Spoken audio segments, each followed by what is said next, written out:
Hola, hola, ¿qué tal? ¿Cómo les va? Bienvenidos a Inquietos TV, programa lindo del día de hoy, donde vamos a hablar de cuidar y cuidarnos. Vamos a hablar de cuidar este medio ambiente que tenemos, en el cual nos desarrollamos. Cuidar también nuestra mente. ¿Por qué? Porque allí sale todo el conocimiento, toda la educación. Y en esta educación viene este cuidado del medio ambiente, cuidarnos a los otros, pensar que este mundo nos pertenece, pero que también lo tenemos que dejar para las generaciones futuras. De ese compromiso vamos a estar hablando en el día de hoy. Nos presentamos y te comento quiénes van a ser los invitados, donde vamos a desarrollar este compromiso de cuidar y cuidarnos.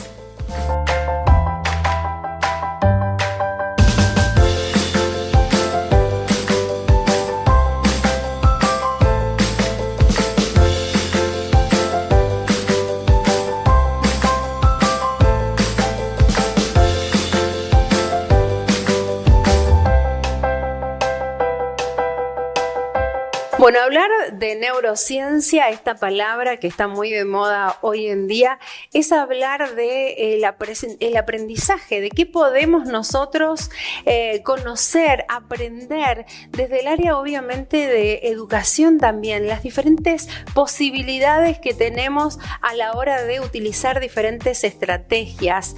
Pero en estas estrategias también están involucradas las emociones.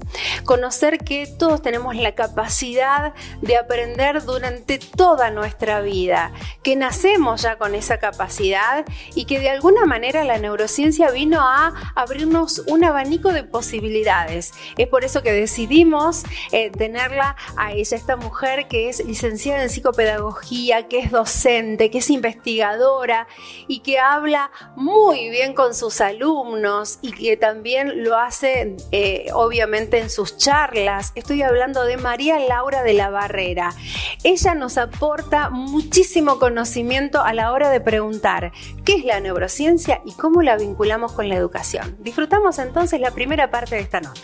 Bueno, hablar de neurociencia, esta palabra que está muy de moda hoy en día, es hablar de el aprendizaje, de qué podemos nosotros conocer, aprender, desde el área obviamente de educación también, las diferentes posibilidades que tenemos a la hora de utilizar diferentes.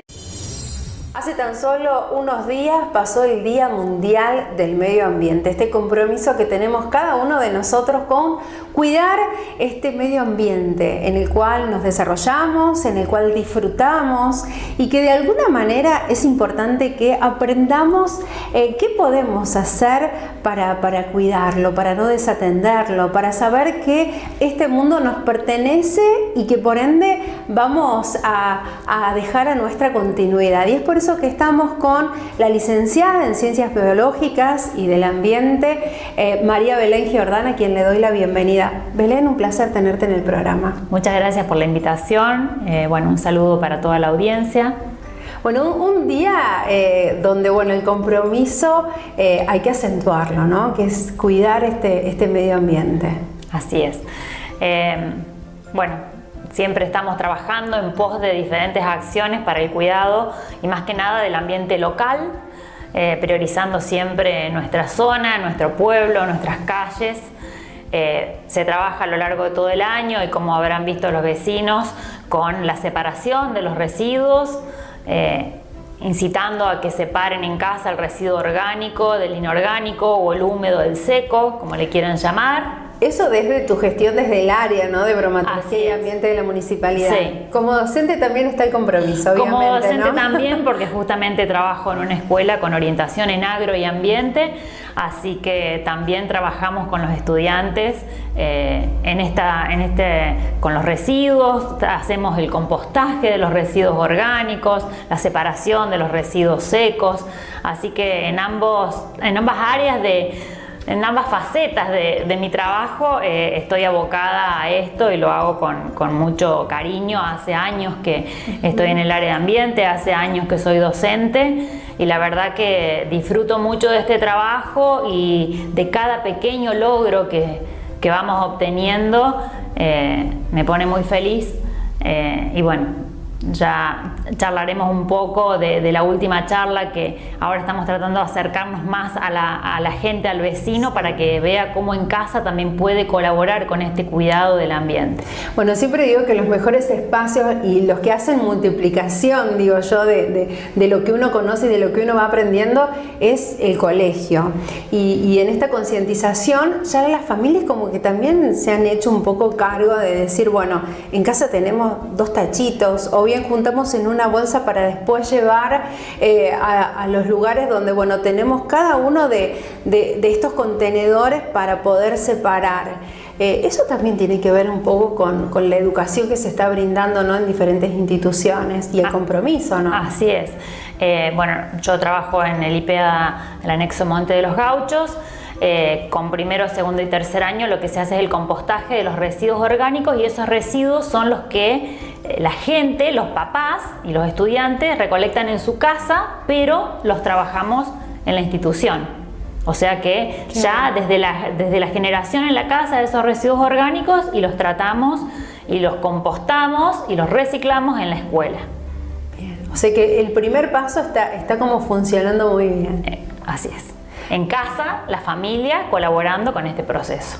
Y bueno, y para meternos ya en este tema, porque bueno, estás dando como un circuito de charlas donde, bueno, una ya pasó, que fue en el museo, donde, bueno, se hace hincapié en el compostaje en casa, en cómo hacerlo desde casa, ¿no? Así es. Contame un poquito cuáles son estos residuos que nosotros podemos utilizar. Vamos a empezar de cero para que usted, que está del otro lado, lo pueda anotar, pueda ir apuntando todos los datos. Bueno, sí, esta idea, bueno, en primer lugar agradezco la invitación de la gente del museo, que para el Día de los Museos se programó esta charla que trató del compostaje de los residuos orgánicos en casa. ¿Y por qué en casa? Porque hay diferentes técnicas y diferentes escalas a las que podemos compostar estos residuos. Primero, aclarar que llamamos residuos orgánicos a todo aquello que proviene de un organismo vivo. Más allá de que muchos residuos orgánicos se pueden compostar, en particular con los que trabajamos son con los restos de frutas y verduras, con el saquito de té, de mate cocido, la yerba, la cáscara de huevo, residuos más que nada de origen vegetal, al que le incluimos lo que es la cáscara de huevo. No incluimos a lo mejor otros residuos como huesos, grasas o aceites, por el hecho de que pueden generar mal olor, o pueden atraer a lo mejor a aves, a un gato que va a venir a querer revolver ese compostaje que nosotros estamos haciendo. Bien. Entonces, por eso es que seleccionamos estos tipos de residuos, no generan mal olor y no atraen a animales indeseados en este proceso. Esto como para empezar a hacerlo en casa, ¿no es cierto? ¿Y qué necesitamos para empezar? ¿O cómo lo tenemos que...? Muy sencillo. Bueno, justamente en la charla les mostraba un tipo de compostera comercial que se puede comprar, y si no, lo podemos hacer nosotros mismos, con baldecitos. Sí. Dependiendo de la escala, para 2 personas, con 2 baldes de 10 litros, por ejemplo, de pintura. Eso te iba a decir, utilizamos pintura, nos quedó libre, lo podemos utilizar para compostar. Lo podemos utilizar para compostar, hacemos perforaciones en la base del tarro. Bueno, hay que colocar unos tornillos para poder apilar un balde sobre el otro. Bien. Un recipiente debajo para juntar el líquido que va a ir saliendo de esos residuos, que luego es un fertilizante para las plantas. Mira vos. Y no tiramos nada. No, todo. Aprovechamos todo. Todo se recicla, todo se utiliza. Sí, a través de este proceso podemos tener un fertilizante líquido concentrado para las plantas, y a su vez un abono seco al final del proceso, que nos permite también mezclar con la tierra, abonar las plantas. Bien. O sea que vamos poniendo todos esos residuos dentro de este balde. Así.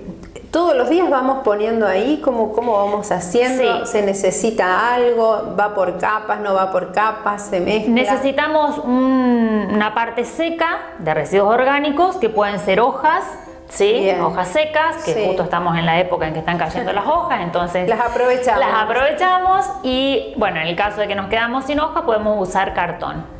Ah, mira vos. Sí, es como la parte que va a absorber el exceso de líquidos. Bien. Y por el otro lado, los residuos que generamos en la cocina. Pelamos las papas, las zanahorias, no sé, queda el carozo de la manzana, la cáscara de huevo, y podemos directamente ir colocando ahí, en lugar de tirarlo al tacho, o si la gente hace la separación, en lugar de eso colocarlo en el tachito del orgánico, directamente ya lo colocamos en la compostera. Y vamos generando capas, pero las capas no necesariamente tienen que ser todos los días, y también eso va a variar en la cantidad de personas de la casa. No es lo mismo 2 personas generando residuos orgánicos que una familia a lo mejor de 6 personas. Bien. Y hay familias que consumen más residuos, consumen más vegetales en realidad, y va a generar más residuos vegetales, o hay otras familias que generan menos. Eso es variable un poco de la familia. Lo importante es al menos una vez a la semana ir intercalando esta capa seca de hojas o de cartón con el residuo húmedo, orgánico húmedo. Bien, ¿cuánto tiempo hay que tener estos materiales dentro de este balde y qué se hace después? Porque me imagino que el balde llega un momento que se llena. Sí, igual se va a ir llenando, pero a su vez, a medida que el proceso de compostaje va avanzando, el líquido, ¿sí?, va saliendo y los residuos se van transformando, entonces todo eso va bajando. O sea que bien. Es como que algunos dicen, no termino más de llenarlo. Pero bueno, una vez que se llena un balde, lo invertimos. No es algo, a ver, como te vuelvo a repetir, depende de la escala, la cantidad de personas que haya en la casa, la escala que vamos a utilizar. Para 2 personas, con 2 baldecitos de 10 litros, para 4 personas será de 20, ¿sí? Bien. Entonces va a demorar un tiempo en llenarse. El proceso de compostaje alrededor entre 6 o 8 meses va a demorar, o sea que no es que para mañana vamos a tener ya el residuo compostado, hay que tener paciencia. Hay que tener paciencia, sí. Es el paso a paso. Es el paso a paso, pero van a ver cómo quienes empezaron con este método dijeron, ay, ya no tengo más esa mezcla de basura en el tachito. Totalmente. Y se van a dar cuenta cómo se reduce la cantidad de residuos que uno saca y descarta. Porque el 50% en peso de los residuos que generamos a diario es de residuos orgánicos. Bueno, quiero que sigamos hablando, Belén, porque hoy te vamos a aprovechar y mucho. Tenemos que hacer una pequeña pausa, pero vamos a seguir, porque seguro hay mucho más y algunos tips para que podamos hacer desde casa y colaborar y ordenarnos también, ¿por qué no? Así es. ¿Sí? Ya volvemos. CELAM, una institución inspirada en los principios del cooperativismo que presta en Adelia María, Monte de los Gauchos y una amplia zona rural los servicios de distribución y venta de energía eléctrica, agua potable, banco ortopédico, seguro de sangre, biblioteca pública, servicios sociales y residencias universitarias. Próximamente, Parque CELAM, un concepto distinto para el descanso final de nuestros seres queridos. CELAM, energía que se renueva.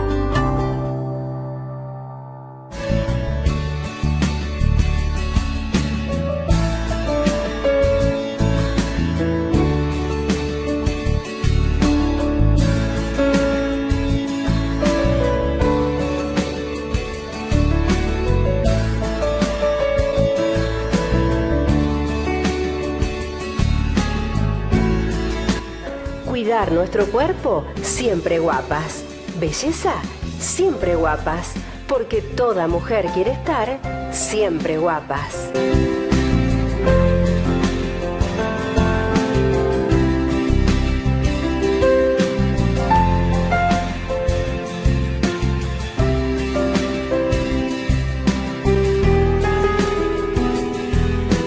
Estudio impositivo contable del contador Lucas Santi.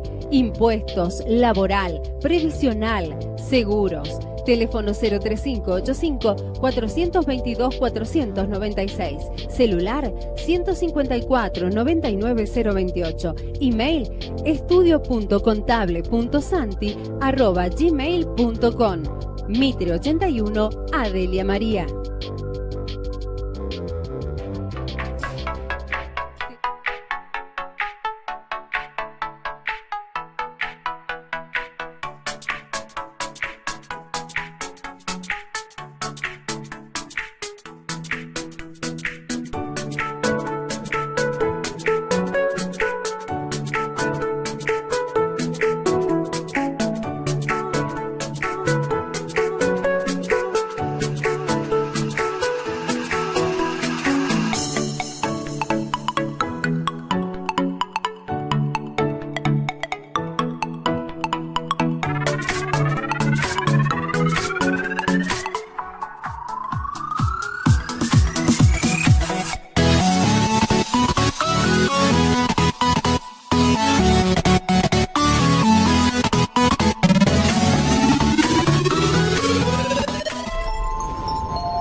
con María Belén, hablando de esto de cómo empezar de a poquito a acostumbrarnos a separar esto que tiramos en vez de arrojarlo todo junto en un mismo tachito en casa, de qué manera podemos reducir todo lo que tiramos y también ayudamos y colaboramos con este lugar que bueno, que hoy en día está como bien distribuido, y estoy hablando de la planta exactamente, la planta de separación de residuos que tenemos aquí en Adelia María.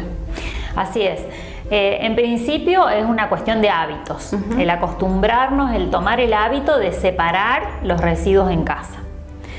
Le pedimos a la gente que saque los residuos orgánicos por la noche, a la tardecita, cuando pasa el camión compactador, que actualmente está pasando de lunes a viernes, o sea que tenemos un servicio sumamente amplio para la recolección del residuo orgánico. Actualmente este residuo se está enviando a Río Cuarto, al enterramiento sanitario. Sí. Por eso es que proponemos a la gente hacer el compostaje de estos residuos en casa. Bien. El residuo seco o el residuo inorgánico, que algunos le llaman, es el que se recolecta durante el día. Dependiendo de dónde viva la persona, será lunes y jueves, martes y viernes o miércoles.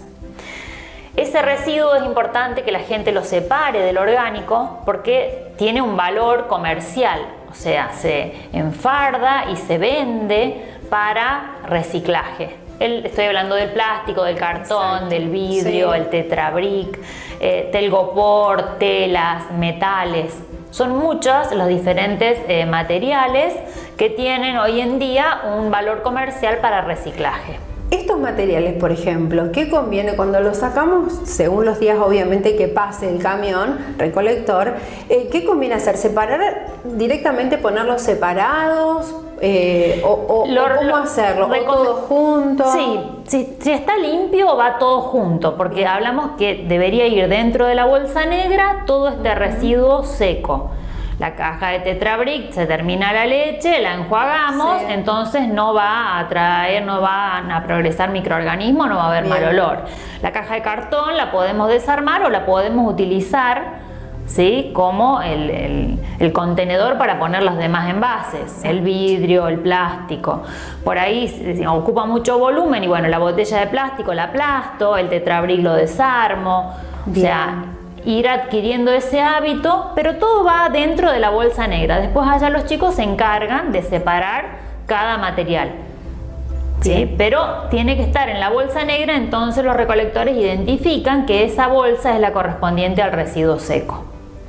Y más que nada pedirles que no mezclen el residuo húmedo con el seco, porque si no el residuo seco, imagínense el papel, el cartón, junto con la yerba, y después no sirve. Exacto. Entonces lo principal es tener esta separación en dos partes: el húmedo, el que saco de la cocina y en el que incluimos los pañales o lo que se sale, los residuos del baño, porque eso hoy en día se está enviando al enterramiento sanitario. Bien. Y el residuo seco, sí, todo dentro de la bolsa, pero organizado en el sentido de decir, la botella de lavandina la voy a poner vacía y no que quede con líquido adentro, o la de aceite que también bien, va para reciclaje. Entonces tener pequeñas precauciones que son una cuestión de organizarnos y de tener ese hábito. Bien. Que también lo podemos llevar de higiene, sí, sobre todo, obviamente. O también lo pueden llevar a los puntos limpios.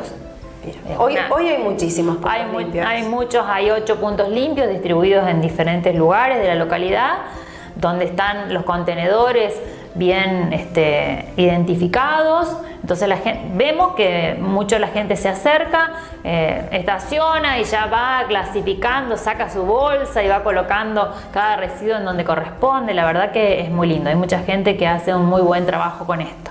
¿Has notado vos que desde el momento en que se dispusieron estos contenedores en los diferentes puntos, la gente es como que ha evolucionado en cuanto a dejar allí los residuos y eso? Sí, la verdad que sí, hay muchos vecinos, depende también un poco de dónde están distribuidos y ubicados, pero hay barrios que la gente ha tomado más conciencia y se acerca y hace bien la clasificación. Hay otros lugares donde por ahí hay vecinos que nos llevan otros residuos que no corresponden, le pedimos que no lo hagan, pero en general los puntos limpios están funcionando bien y la gente aprovecha para ir a llevar esos residuos. Y obviamente si los va a llevar es porque primero en la casa los separó, se tomó el trabajo de separarlos, de clasificarlos luego y llevarlos al punto limpio.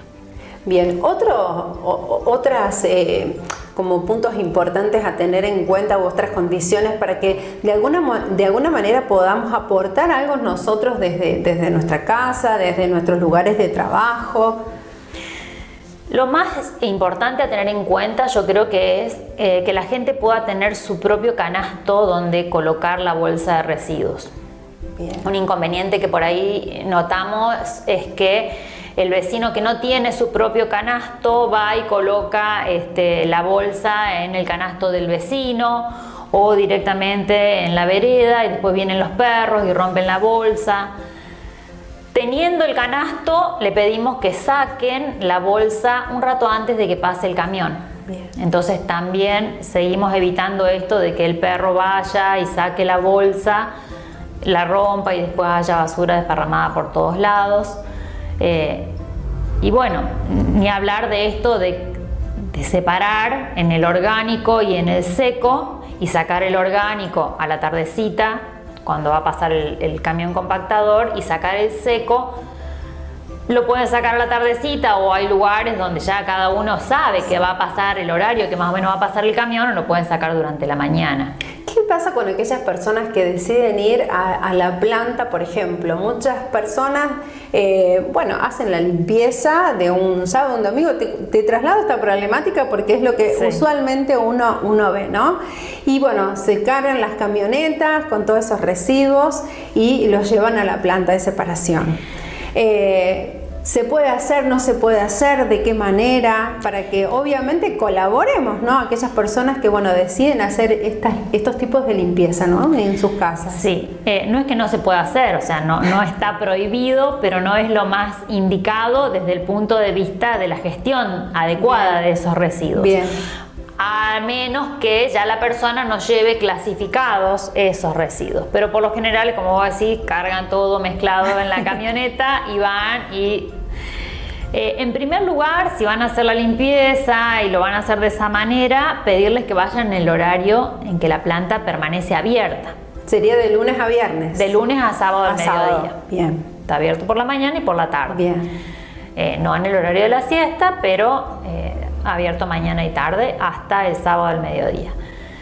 Y sí, hay personas que utilizan o aprovechan el fin de semana para hacer la limpieza y como que ya se quieren sacar esos residuos de arriba o porque no pueden ir el día lunes a llevarlo y van y descargan. Hay unos boxes, pero los boxes también están identificados cada uno con el tipo de residuo que se debería colocar. Bien. Obviamente nada de eso se respeta. Y se genera el inconveniente de que hay gente que va y lleva y hay gente que va, revuelve y trae de vuelta para el pueblo. Bien. Entonces es como una ida y vuelta en un sector de los residuos que van y vienen desde la planta hacia el pueblo.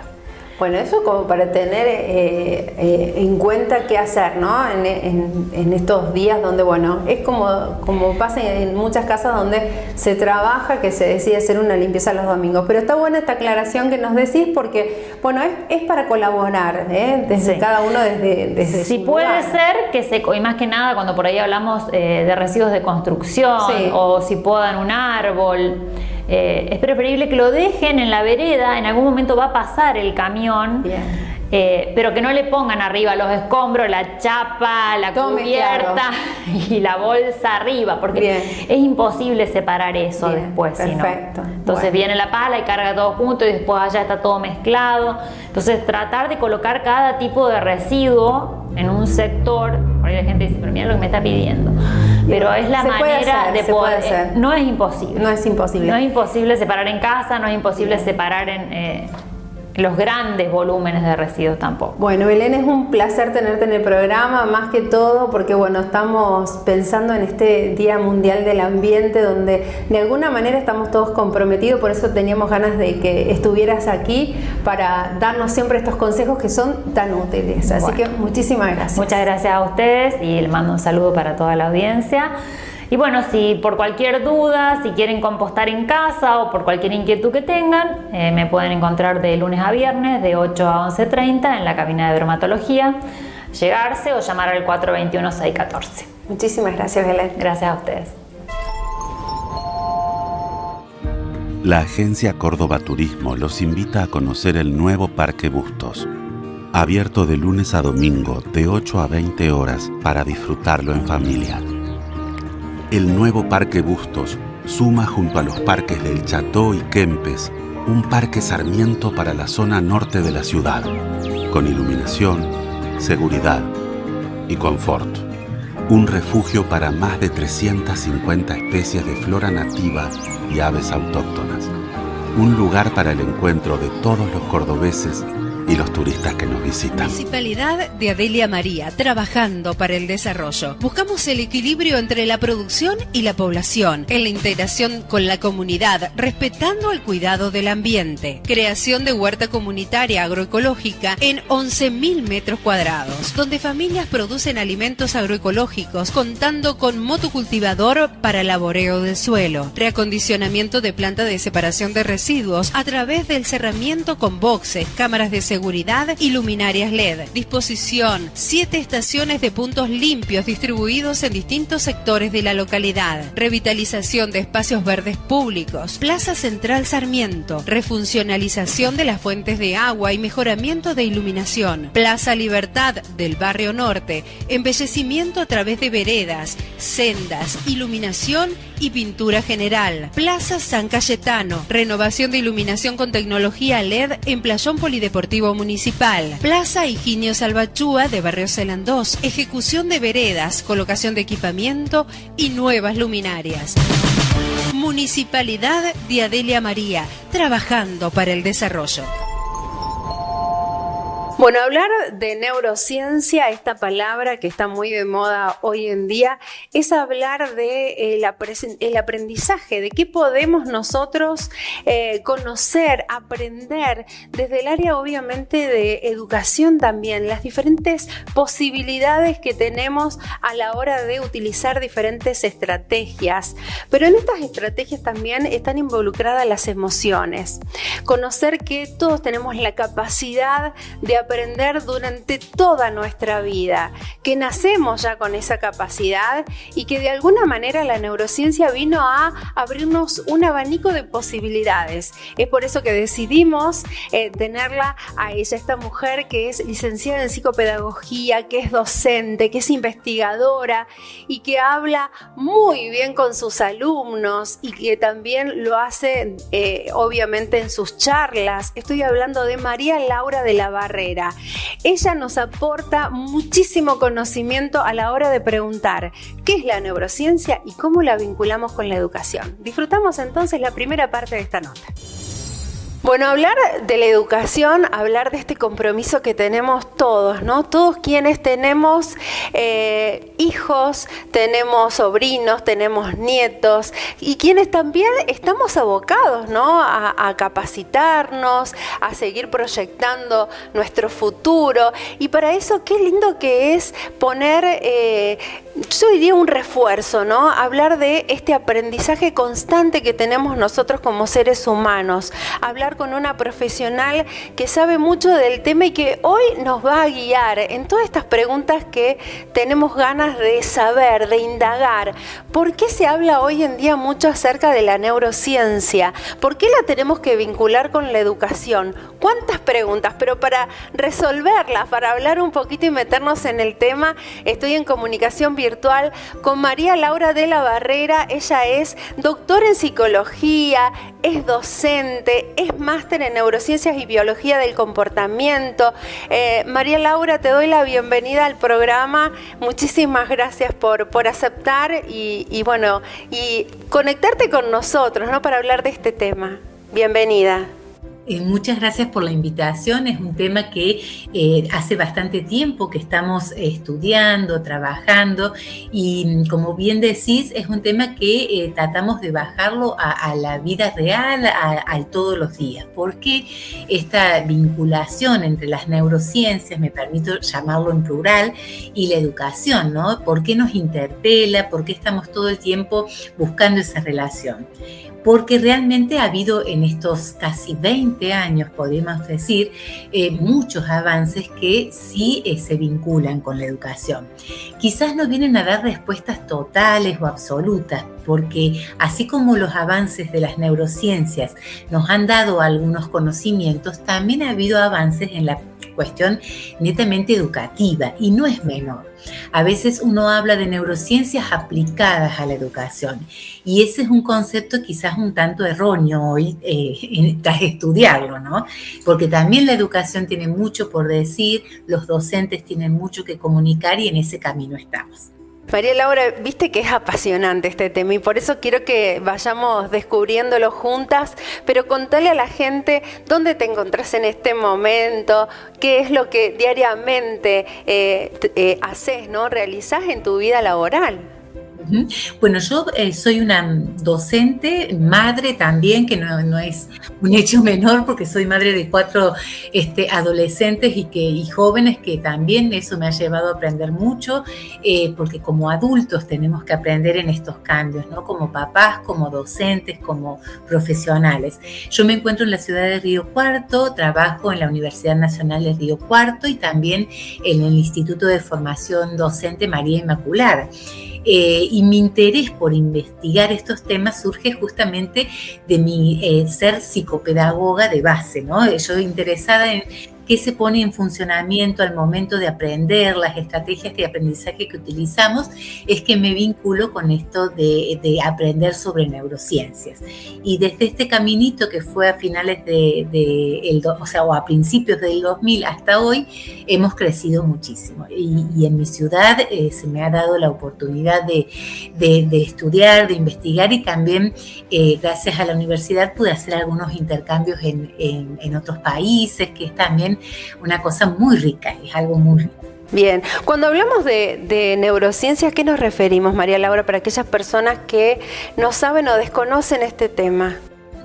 Bueno, hace referencia a eso, ¿no? ¿Qué hay a la base o cuáles son nuestras estructuras neuroanatómicas, funcionales, al momento de procesar la información, al momento de aprender algo, al momento de hacer algo, incluso a la base de nuestras emociones? Hoy también es un concepto que está muy en boga en lo que hace a la educación. Entonces, es un poco conocer qué hay a la base a nivel biológico, pero esto es importante, pero también hoy estamos en condiciones de decir que no somos solo biología, somos también dónde estamos, nuestro contexto, nuestras relaciones, ¿sí? Eso también, dicen los descubrimientos y los avances, dejan su impronta en nuestro desarrollo del sistema nervioso. Así que es un tema apasionante. Decías algo, ¿no? De esta relación o de este contacto que tenemos con el entorno y a mí se me cruza en la mente, ¿no? Ya desde pequeñitos, desde muy chiquitos, cuando los niños están entre una edad, no sé, ¿no? De 1 año, 2 años, siempre es como que ellos desafían el medio porque necesitan tocar, necesitan comprobar, se empiezan a desarrollar y a potenciar sus emociones, sus sentidos, y viene un poco también de ahí esa estimulación o ese movimiento de empezar con toda nuestra inteligencia, con toda nuestra capacidad cognitiva. Que incluso desde antes, desde que alguien tiene la intención de traer a alguien al mundo, ya esa intención deja su marca, ¿no?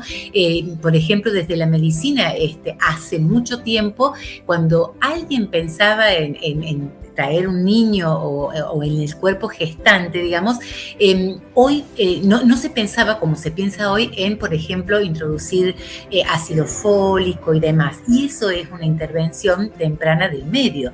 O los famosos análisis de fenilcetonuria o hipotiroidismo cuando un niño nace, es justamente una de las primeras intervenciones del contexto en esta biología. Por eso es tan importante el cuidado, el valor de la palabra, el apego, estudiamos mucho eso, para el desarrollo de nuestra inteligencia. Es fundamental. Los primeros años son muy importantes, pero se ha descubierto que a lo largo de toda la vida, con la neuroplasticidad y con la neurogénesis, que es el nacimiento de nuevas neuronas, se pueden producir cambios. Y eso es un concepto que es muy esperanzador y que debe ser tomado por la educación también. Bueno, te juro que mientras más te escucho hablar, me surgen muchísimas más preguntas, pero nos obligan a hacer una pequeña pausita, muy cortita nada más, y seguimos charlando. ¿Te parece, María Laura? Perfecto. Ya volvemos. Municipalidad de San Basilio, puertas abiertas a las inquietudes de los vecinos, acompañando las expresiones culturales, deportivas y sociales de la localidad, administrando con criterio el presente y proyectándose al futuro. Municipalidad de San Basilio, emplazada en Rivadavia 249, teléfono 03585 491 010. Transporte Marino Hermanos, servicio de carga generales, nacionales e internacionales. Trayectoria, responsabilidad y confianza nos avalan. Transporte Marino Hermanos, en 9 de julio 63, teléfono 03585 422 885.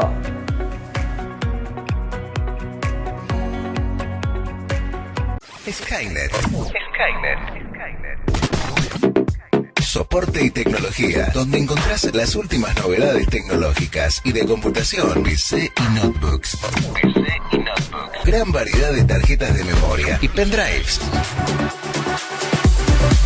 Y para que disfrutes de la música que más te gusta, te ofrecemos los más modernos equipos de audio en distintos tamaños y formas. Además, en Skynet somos especialistas en venta y colocación de cámaras de seguridad para que su casa o empresa estén vigilados y seguros y usted se quede tranquilo.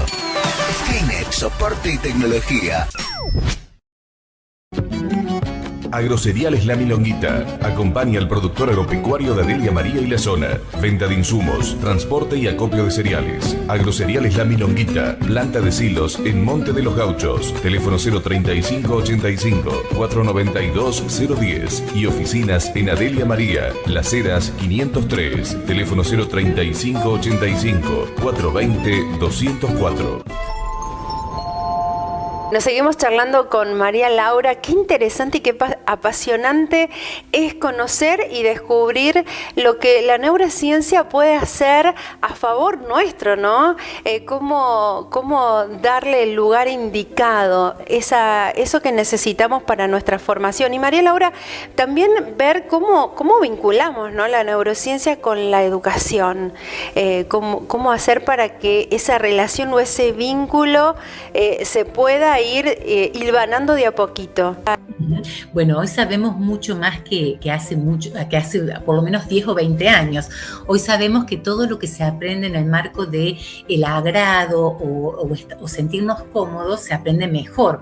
Esto de pasar por los distintos sentidos es considerado como un gran aporte, pero muchas veces esto lo permitimos en niveles iniciales de educación, donde los niños sí pueden jugar, pueden tocar, experimentar, y avanzado el nivel de educación pareciera que eso se empezara a prohibir. Al contrario, hoy hay que favorecer, sí, con lo que nos sentimos cómodos, pero también desafiar aquello que no conocemos, porque a veces no lo llevamos a cabo porque no lo conocemos. Entonces, está muy bien esta cuestión de ir de la mano de nuestros estilos de aprendizaje o de lo que nos sentimos más a gusto, pero también está muy bueno, sobre todo pensando en la formación docente, que el adulto, que el docente desafíe lo que también se puede llegar a hacer en función de lo que se ofrece en un contexto escolar, académico. Entonces el adulto, el docente o los papás mismos tienen mucho que ver con cómo entusiasman, cómo motivan a un hijo, a un estudiante, y eso no es un dato menor. Así que si hay algo que ha venido a aportar las neurociencias a la educación es eso, ¿no? Que siempre podemos estar aprendiendo, que no importa, digamos, los años que tengamos, que mientras más estímulos por ahí la persona, el estudiante pueda estar advirtiendo, quizás se vaya enamorando de algunas cuestiones que no conoce, y eso es tan importante en nuestros niños y en nuestros estudiantes jóvenes y adolescentes de hoy, que tenemos que dimensionar eso también. María Laura, ¿se está capacitando a los docentes, por ejemplo, para que lo que se enseña sea distinto y vaya acompañado de estas estrategias de neurociencia? Por ahí eso es lo que siempre decimos quienes estamos investigando en esto, ¿no? El contenido hoy y después de lo que pasó con la pandemia está al alcance de un clic. Uno hace clic y tiene toda la información, la cuestión de las inteligencias múltiples también, pero esto que hoy está tan de moda, la inteligencia artificial, que a veces lo consideramos como un peligro y demás. Depende de los cómo. Uno siempre dice eso. Si hay una persona, un docente, un adulto que acompaña y colabora en que el estudiante sepa cómo manejarse, qué decisiones tomar. Nosotros en el plano de la neuropsicología llamamos a eso funciones ejecutivas, ¿no? Es la toma de decisiones, el poder sopesar entre determinadas opciones y de tomar la que mejor me convenga o me guste, la memoria de trabajo. Bueno, todo eso trabajado desde el contexto del aula puede ser un camino ideal para justamente estos tiempos de hoy, donde la información está a la mano, pero ¿qué hacemos con esa información? ¿Cómo colaboramos o andamiamos, que es un término muy desde el plano educativo, para que el estudiante sepa qué recursos utilizar? Bueno, estamos en revisar esta formación docente. Hay que revisarla. No se puede enseñar de la misma manera que se hacía en los inicios de la escuela, por ejemplo, porque son personas distintas, son digamos, edades hoy y tiempos distintos. Y opino un poco como vos, ¿no? Hoy los chicos, obviamente, por las redes, por la tecnología, tienen todo a su alcance. O sea que hay que, me parece a mí, actuar desde la motivación, desde generar encuentros y que cada uno pueda discernir, opinar.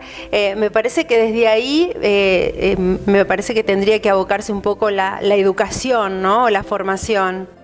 La formación docente, de hecho, hay muchos programas y hay proyectos que incorporan esto de las nuevas tecnologías.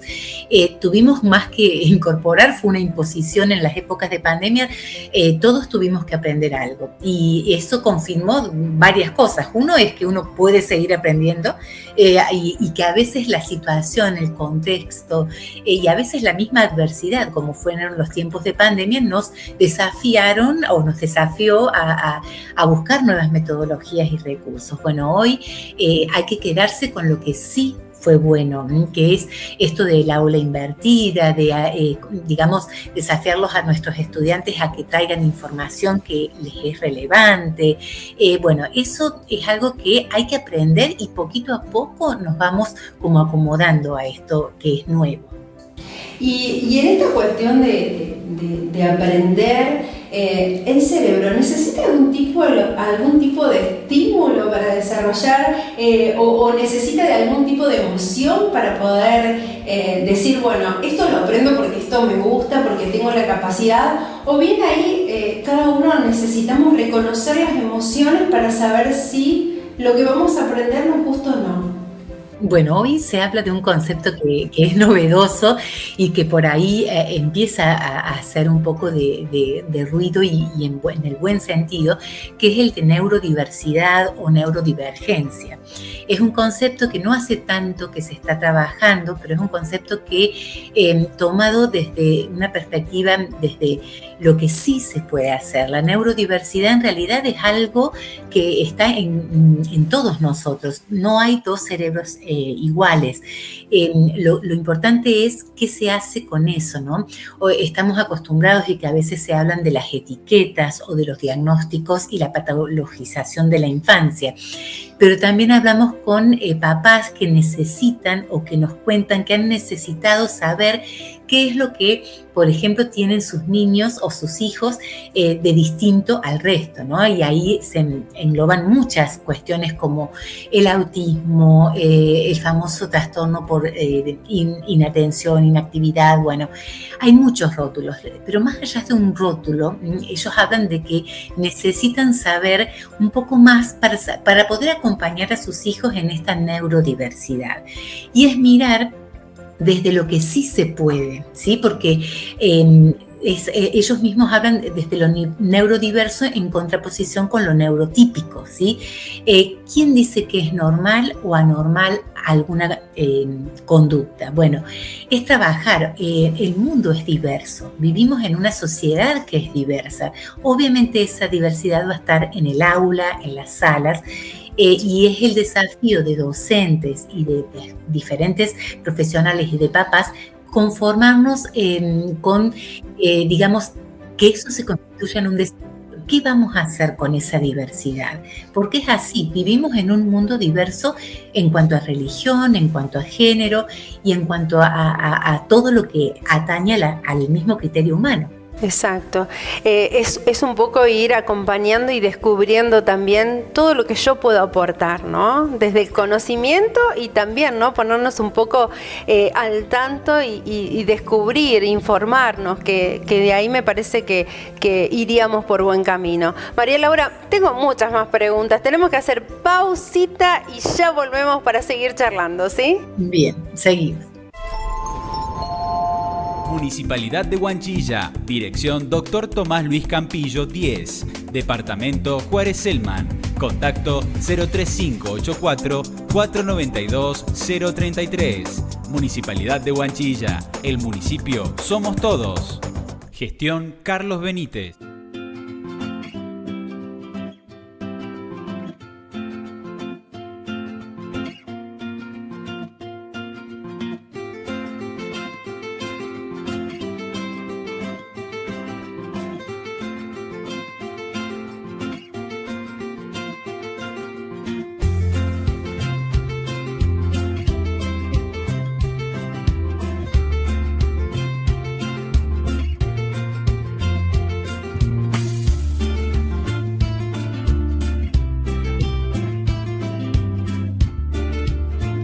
El Pepe Mercado, la mejor experiencia de comprar. Agroservice Ruta 24, venta de combustible, balanza pública, mecánica en general, fletes, lavadero, lubricantes y accesorios, filtros, lámparas, indumentaria de trabajo, gomería para camiones y tractores, auxilio al campo. Agroservice Ruta 24, en Ruta 24 número 350, Adelia María. Municipalidad de Monte de los Gauchos apoya las inquietudes deportivas, culturales y productivas de su comunidad. Municipalidad de Monte de los Gauchos, obra pública permanente, con sentido social. Bueno, quiero contarles que estoy maquillada, peinada por Sandra Antonione. Miren, hoy lindo color. Bueno, siempre hay que tener algo diferente para lucir y sentirnos muy cómoda. Estoy vestida por Belladonna. Miren lo que es esta remerita, preciosa, el bordado, poniéndole un toque de color. Bella, Belladonna, que tiene de todo en cuanto a abrigo, camisitas bordadas con mucha puntilla, onda muy romántica, saquitos. Hoy, bueno, hemos elegido este conjunto. Miren lo que es la babuchita. Bárbara, genial, muy cómoda, elastizada en un lindo color. un ocre, un naranja, bello. Y esto lo podemos acompañar, por ejemplo, de este chaleco bellísimo, ¿eh? Miren lo que es, precioso, con capuchita, bolsillos y que además es reversible, ¿sí? Es reversible.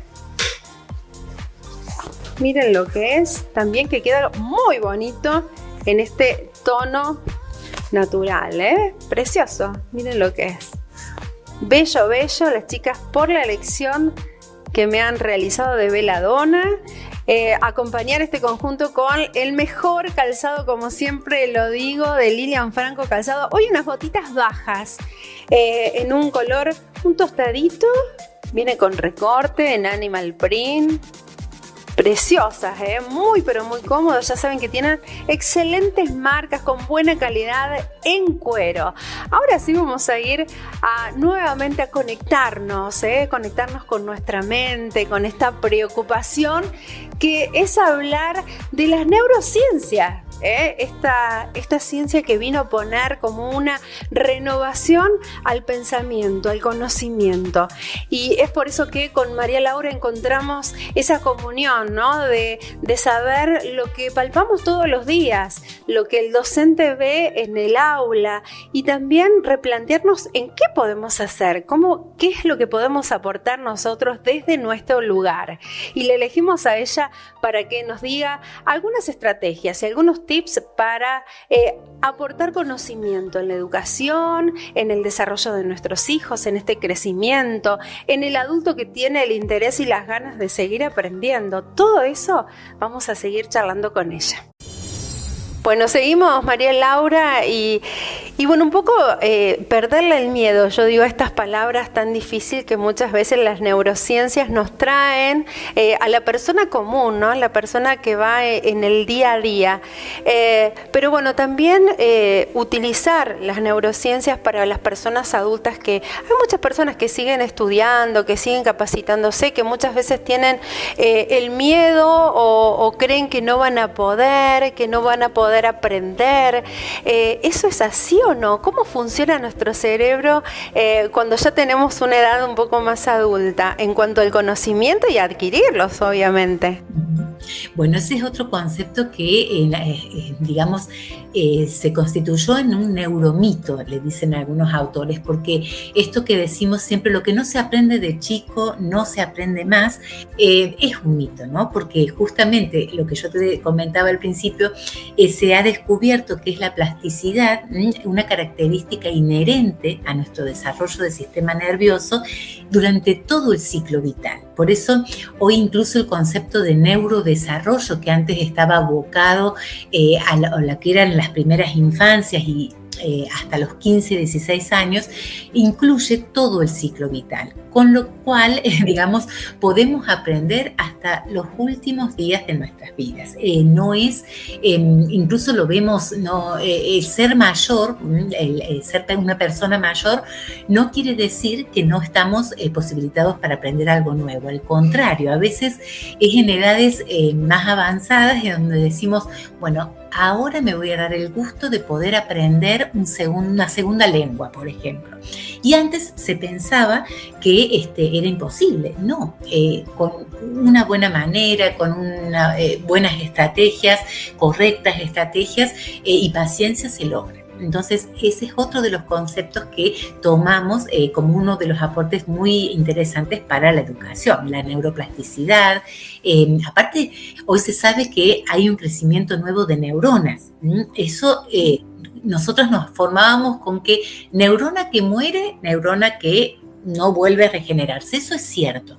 Lo que no sabíamos era que nacen nuevas neuronas y en ciertas partes de nuestro cerebro que tienen que ver con la memoria, con el aprendizaje, y eso también es una muy buena noticia. Así que no hay excusas. Se puede aprender siempre. Se puede aprender siempre.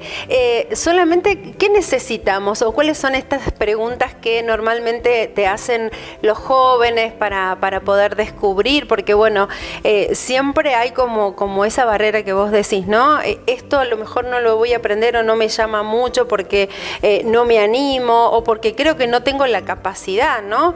Y muchos jóvenes por ahí es como que se ponen esa barrera para no seguir una carrera o para no continuar con un oficio. Y bueno, ¿cómo debemos hacer? Es muy interesante. Sería muy interesante por ahí pensar en el rol de los profesores, ¿no? Vos me estás hablando que esto suele suceder en el nivel educativo de la secundaria, ¿no? Qué importante que es que por ahí el estudiante realmente vea que al menos uno o dos profesores confían en que él va a ser capaz. No es una cuestión de solamente quedar bien y decir sí, vos podés. No, es realmente confiar en el adolescente. Los adolescentes de hoy tienen saberes que quizás los adultos no tenemos. Entonces, a veces, cuando ellos se sienten protagonistas de sus propios aprendizajes, cuando ellos se sienten desafiados a quizás colaborar en el plano de la música en un acto escolar y se sientan reconocidos por el profesor, eso incentiva, eso colabora en la motivación, en las ganas, en la pasión por hacer lo que hacen. Se dice que los adolescentes de hoy no leen o los adolescentes de hoy escriben mal. Habría que revisar qué leen y qué escriben estos adolescentes, porque si uno hace un paseo por las redes, tenemos blog donde hay poesía de adolescentes, donde hay podcast de adolescentes y nosotros a veces lo desconocemos. Entonces, confiar en que es una edad justa para favorecer eso y enamorarlos de esta vida que sí es compleja, que es complicada, que a veces nos lleva a caernos un poco, pero darle los medios y darle los horizontes para que ellos puedan elegir y se sientan que ellos pueden, que ellos si lo intentan van a poder. El rol del adulto, padre, docente, es muy importante en esto. Es importante, como también es importante tu trabajo, no solamente como docente, sino como investigadora, comprometiéndote a estos programas, ¿no? Que tienen que ver con la neurociencia, con la investigación. ¿Por qué tomaste esa decisión de participar y comprometerte, María Laura?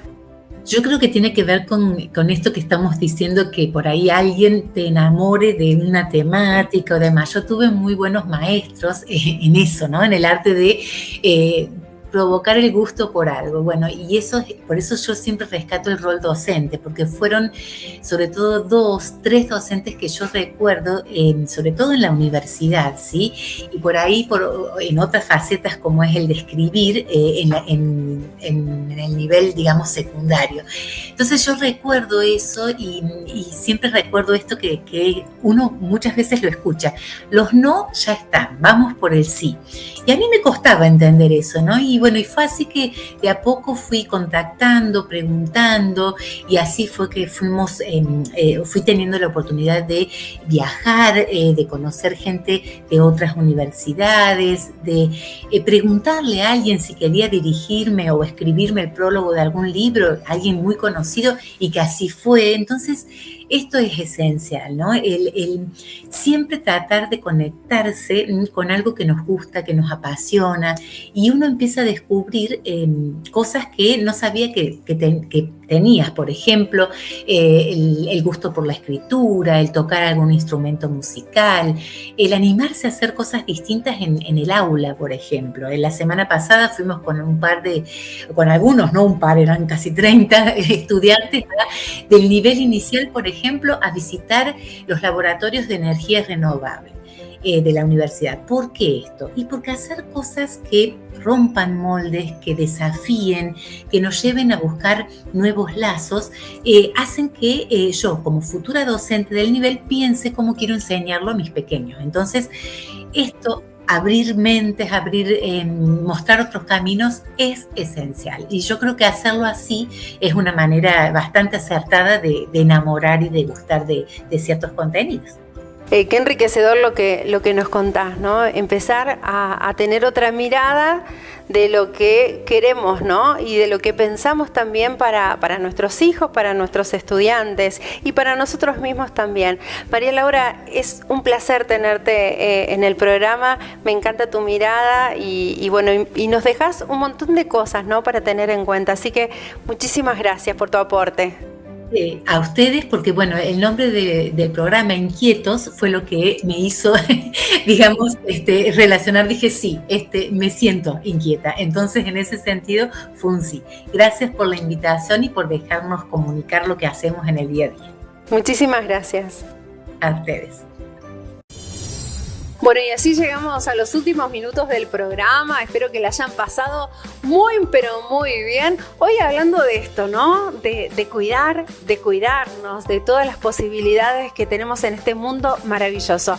Siempre decimos, ¿no? Que vamos evolucionando, que no solamente la tecnología avanza, sino también nuestra curiosidad por aprender un poquito más todos los días, y el programa lo está haciendo, ¿no? Con invitados especiales, con profesionales, trayendo temas que son interesantes tanto para ustedes como para nosotros. Les propongo que dentro de 7 días volvamos a reencontrarnos. Chao, nos vemos.